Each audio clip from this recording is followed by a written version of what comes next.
हमारा जो सनातन धर्म है ना, सनातन संस्कृति सभ्यता कभी ये नहीं सिखाती कि किसी का अपमान करो। अरे हम तो सबको देवता मान लेते हैं। हमारे सनातन संस्कृति में हम वृक्ष को देव मान लेते हैं, जबकि अन्य धर्मों में ऐसी व्यवस्था नहीं है। बहुत ही सुंदर धर्म है, सर्वधर्म समान। हम वसुदेव कुटुंबकम के लेकर के उद्देश्य को चलते हैं, सबको भाई मानते हैं, सबके कल्याण की बात करते हैं। धन्य है सनातन धर्म,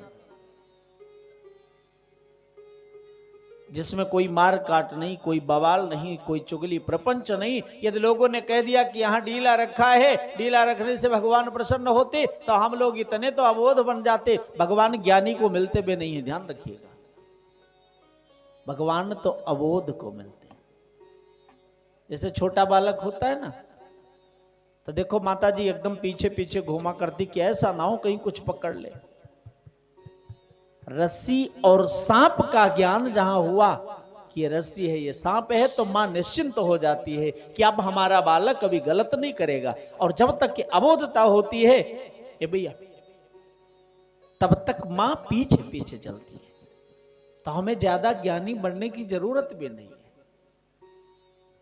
भगवान कैसे मिलते? सहजता से भगवान प्राप्त होते। हमें सहज बनना चाहिए। जैसे एक बार की बात थी, एक सज्जन थे जिनके 4 पुत्र थे। बड़ा वाला पुत्र खूब पैसा कमाए। अब आजकल तो आप लोग जानते हैं, जो पैसा कमाए उसी का सम्मान है। अब पैसा भले ही वो अनर्गल तरीके से कमाता है, कल क्या भल होगा इसका कोई मतलब नहीं, लेकिन आज तो अच्छा पैसा कमाता है। बाबा जी ने तो यहां तक कह दिया, मात पिता बालकन बोलावें, अब उदर भरे सोई जतन सिखावें। माता पिता अपने बालकों को अपने पास बुलाते और कहते, भैया कितना पैसा तुम कमा सकते हो, खूब पैसा कमाओ, धनवान बन जाओ, बड़ा सम्मान है। यहां तक हमने घर देखे, पुत्र यदि मदिरा पान करके आता है और पैसा कमाने वाला, तो पिता ये नहीं पूछता कि भैया ये सब क्यों करते हो। और एक दिन उसका फल क्या होता है, कहीं रास्ते में रह गए पता चलता है।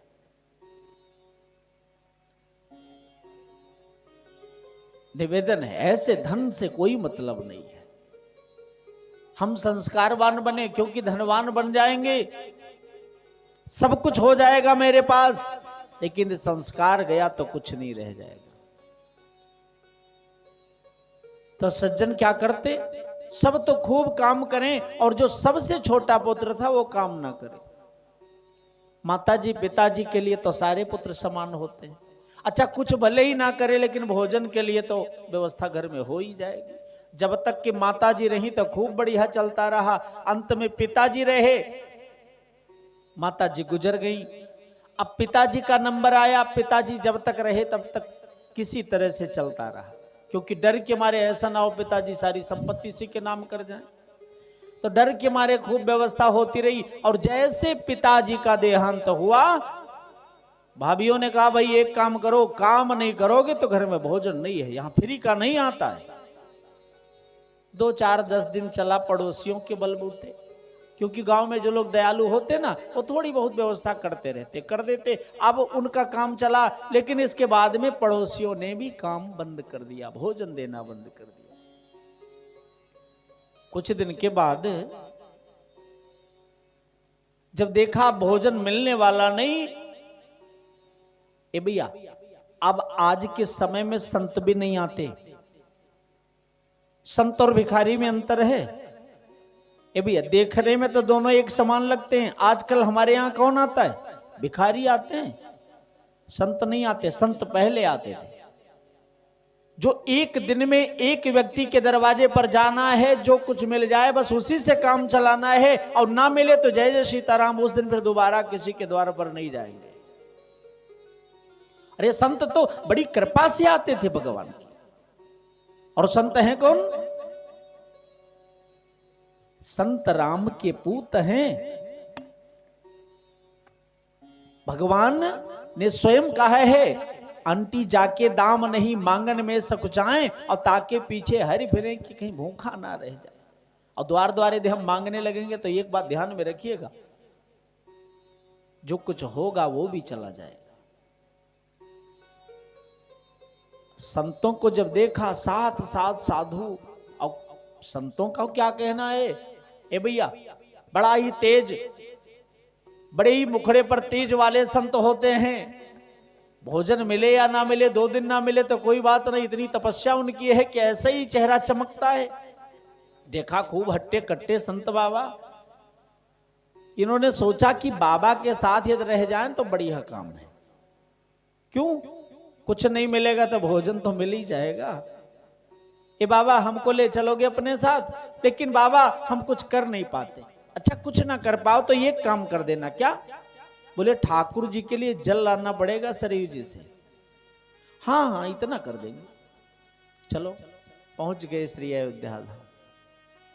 अब अयोध्या में क्या कहना, जो लोग गए होंगे उन्हें पता होगा। सुबह सुबह क्या कहना, बाल भोग, चाय प्रसाद। अच्छा 11 से 12 तक तो भंडारा भी तैयार है। अब भंडारे में क्या कहना, नित्य नया नया व्यंजन भोजन।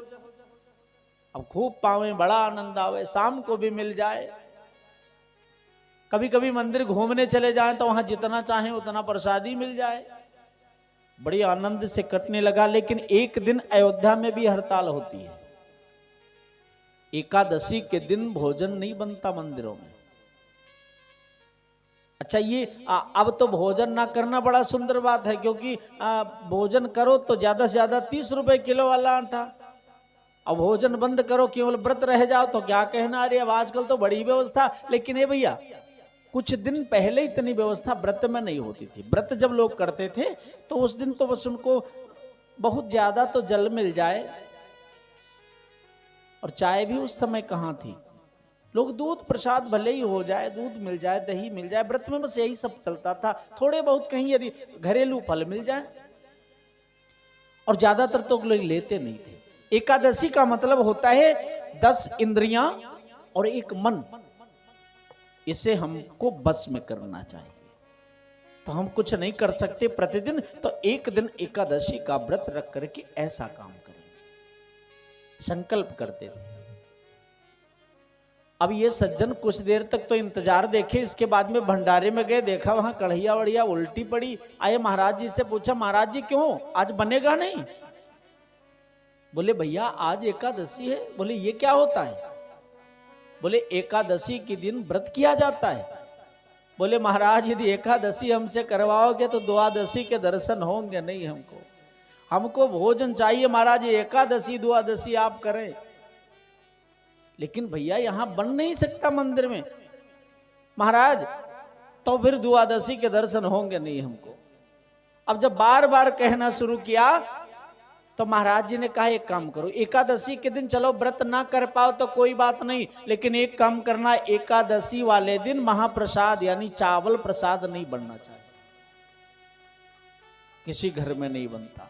तो कहा भैया ऐसा करो, यदि ना मानो तो थोड़ा आटा ले लो, आलू ले लो, घी ले लो, जाकर के यहां तो बनेगा नहीं, सरयू के किनारे बनाओ और वहीं पाओ। लेकिन एक काम करना, ठाकुर जी का भोग लगा देना। हाँ महाराज ये हम कर लेंगे। लेके आए, कंडी वंडी इकट्ठा किया, सरयू जी के किनारे आग जलाई, स्नान किया, आटा गूंथ के बढ़िया सुंदर से ढककर बनाया, चोखा बनाया।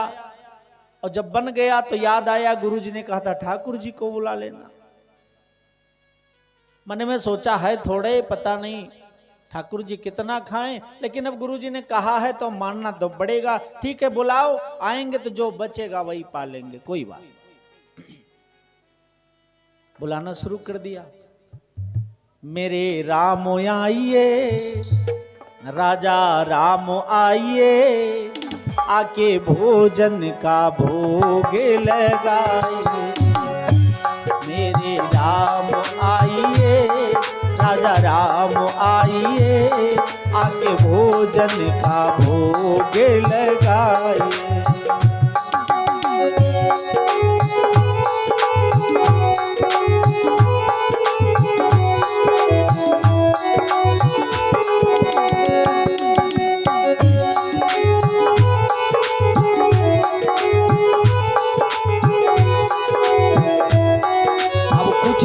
पुकारते रहे, कहा अच्छा इसलिए नहीं आ रहे हो। गुरुजी आचमनी रखते थे, अर्घा रखते थे, उसमें भोजन रखते थे और जल डालते थे। यहाँ नहीं है। आचमनी अर्घा आरती यहाँ यही मेहमानी, सूखी रोटी खाओ प्रेम से पियो नदी का पानी। मेरे राम आइए, राजा राम आइए, आके भोजन का भोग लगाइए। मेरे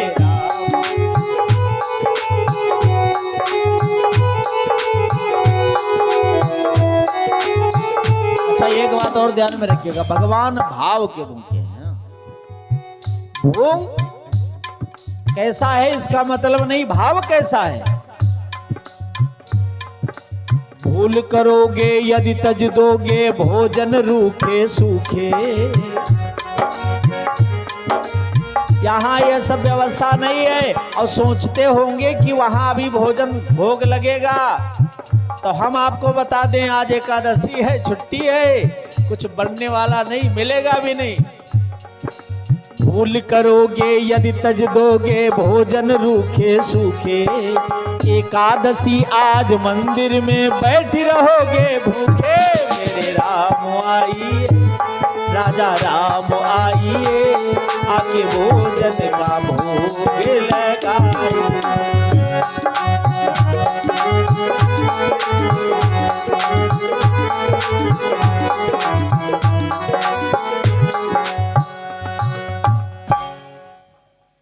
बड़ी प्रेम से जब पुकार करी ना, तो भगवान अकेले नहीं आए, सीता जी के साथ पधारे। एक बार प्रेम से बोलो सीताराम नाम महाराज की। अब जैसे सीता जी के सहित आए, देखा हाँ हम जानते थे ये जरूर करोगे। गुरुजी ने ठाकुर जी के लिए कहा था, अब ठाकुरायन जी को भी ले आए। अच्छा खैर आ गए हो तो आओ, जो बचेगा हम भी पाएंगे, वैसे मुश्किल है बचना। मैया जी मुस्कुराने लगी कि प्रभु जी के कैसे कैसे भक्त हैं। ए भैया भोजन प्रसाद पाया और बचा हुआ प्रसाद उसे बहुत ही अच्छा लगा। तो कहा एक काम करना, अगली एकादशी को कितने लोग आओगे ये बता देना। अब की बार कुछ हमने सुना है ना, परिवार आपका बहुत लंबा है, ठाकुर जी को बुलाओ, ठाकुरायन जी को साथ में ले आए, कल को किसी और को ले आओ। राम जी मुस्कुराए, अंतर ध्यान हो गए। आए गुरुजी से कहा, गुरुजी आपने ठाकुर जी का भोग लगाने के लिए कहा था ना, आज वो ठाकुरायन जी को भी लेके आए थे। गुरुजी ने सोचा इसका पेट नहीं भरा होगा, कम रह गया होगा। अच्छा एक काम करना, अगली एकादशी को थोड़ा ज्यादा ले लेना। हाँ वो तो लेना ही पड़ेगा क्योंकि 2 लोग आए थे। अगली एकादशी आई, अब की बार क्या था, ये लेके आए, बनाया भोजन, पुकारा, आओ महाराज सीता राम आइए, मेरे राम आइए, आके भोजन का भोग लगाइए। सीता राम आइए, राजा राम आइए, आके भोजन का भोग लगाइए।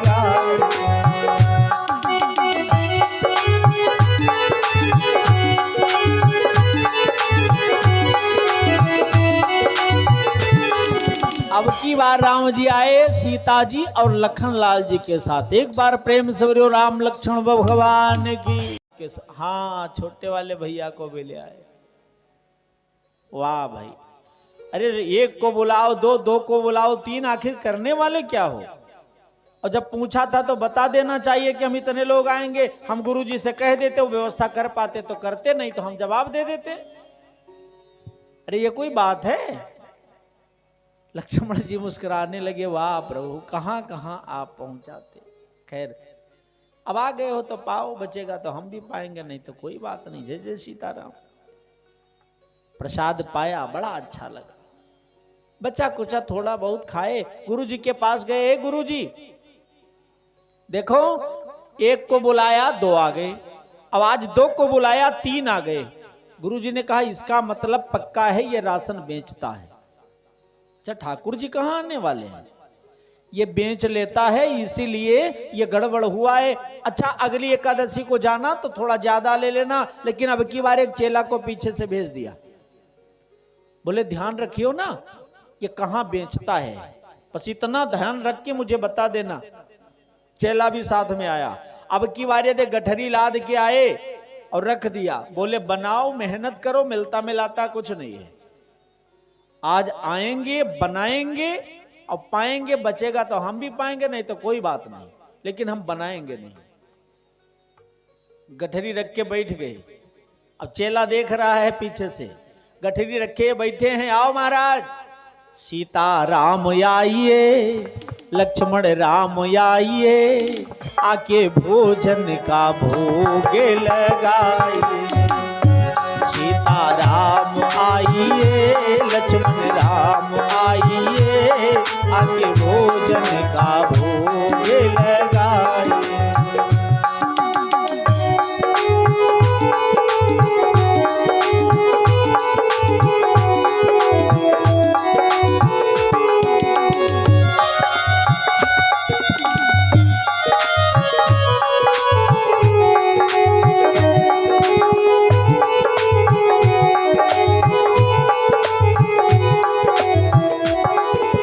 महाराज भगवान कहाँ आने वाले। जब जंगल में भक्त ने कीन्ही प्रेम पुकार,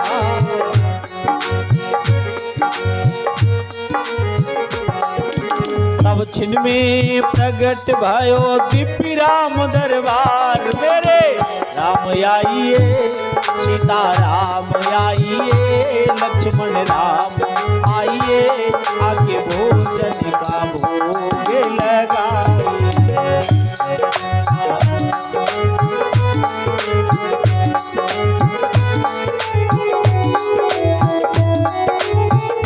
अब की बार एक दो नहीं, कितने, चारों भैया, चारों माताएं और हनुमान जी महाराज, पूरा दरबार का दरबार ही आ गया। अब देखा, आंख खोली, कहा हाँ ये हम जानते थे यही करोगे महाराज। ऐसा करो, राशन रखा है, बनाओ और पाओ, बचेगा तो हम भी पाएंगे, नहीं तो कोई बात नहीं। हम मेहनत करो, बनाओ, और गुरु जी वहां चोर कहें और यहां मिले कुछ ना, इससे क्या मतलब है। अच्छा साथ में कौन है, बेसुभरने पो सन करे जोई, ताकर नामो भरत यस होई।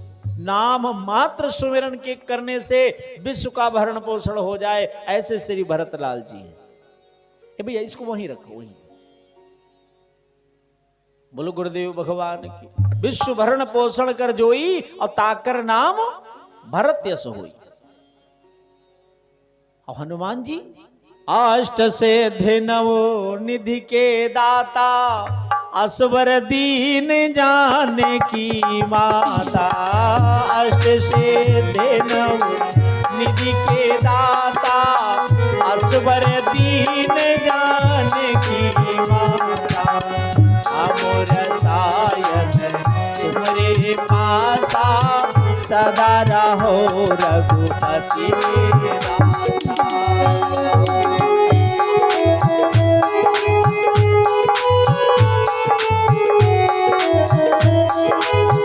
अष्ट सिद्धि नवनिधि के दाता वो अनंत बलवंत संत हनुमान जी महाराज सेवा में है।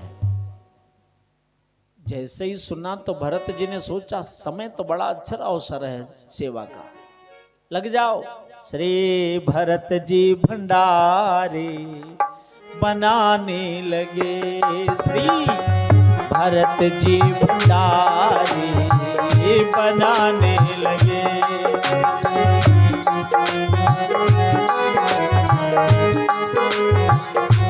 श्री भरत जी भंडारे बनाने लगे, श्री भरत जी भंडारे बनाने लगे।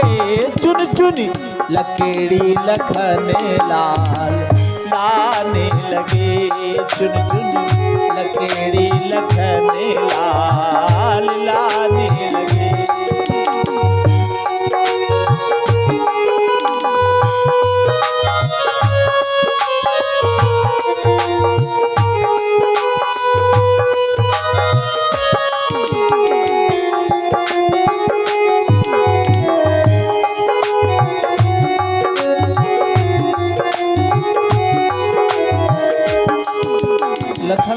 लकड़ियां बटोरने लगे। अब हनुमान जी ने सोचा हम काहे रह जाएं पीछे। पूछते पूछ से आंजनेय चौका, पूछते पूछ से आंजनेय चौका, और हाथों से पोता लगाने लगे श्री भरत जी भंडारी बनाने लगे।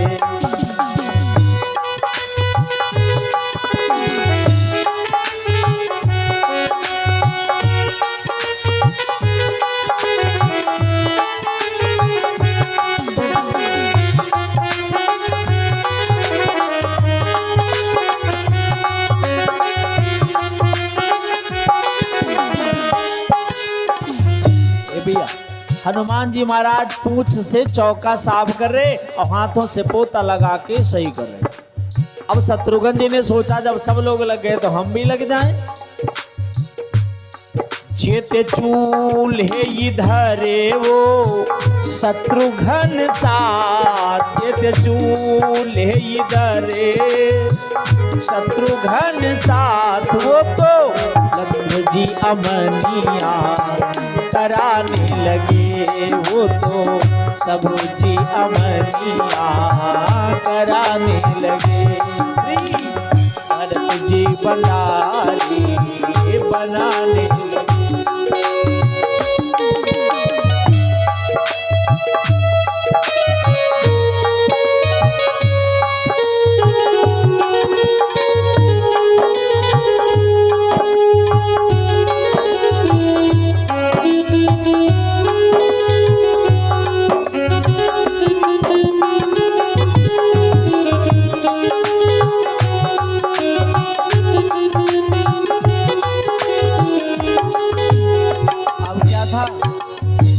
सुंदर भोजन बनने लगा, बड़ी अच्छी व्यवस्था होने लगी। पाक्य शक्ति का संकेत प्रगटे वहां, पाक्य शक्ति का संकेत प्रगटे वहां, अष्ट सिद्धि नव निधि सब आने लगे। श्री भरत जी भंडारी बनाने लगे।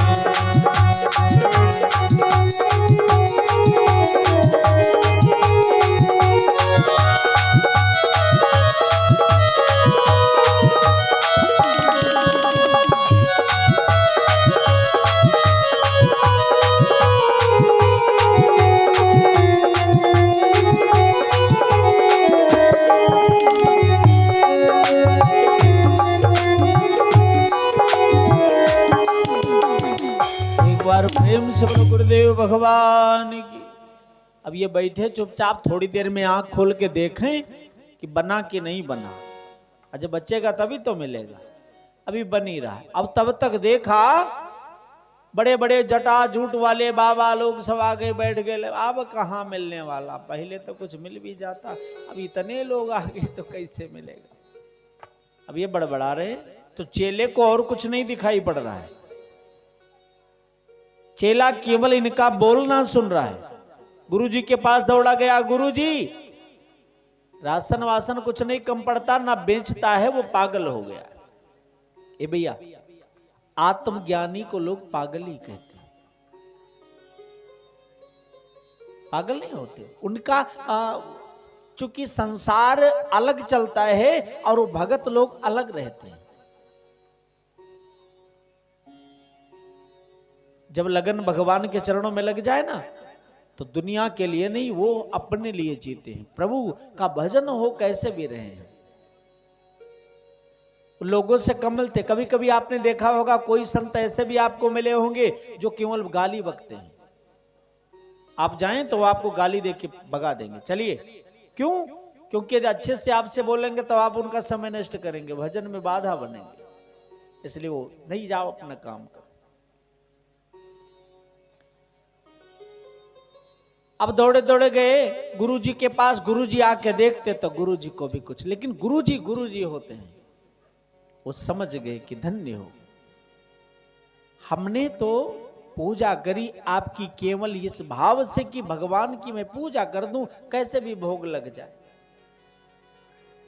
लेकिन ये भोला है ना, यहां ज्ञानियों की जरूरत नहीं है, यहां अबोधता की जरूरत है। गुरु जी ने कह दिया है भोग लगाना है सो लगाना है, आना पड़ेगा, तो राम जी को आना पड़ा। राम जी के साथ साथ पूरा परिवार आया और भोग लगा। हमें जरूरत है भोले बनने की।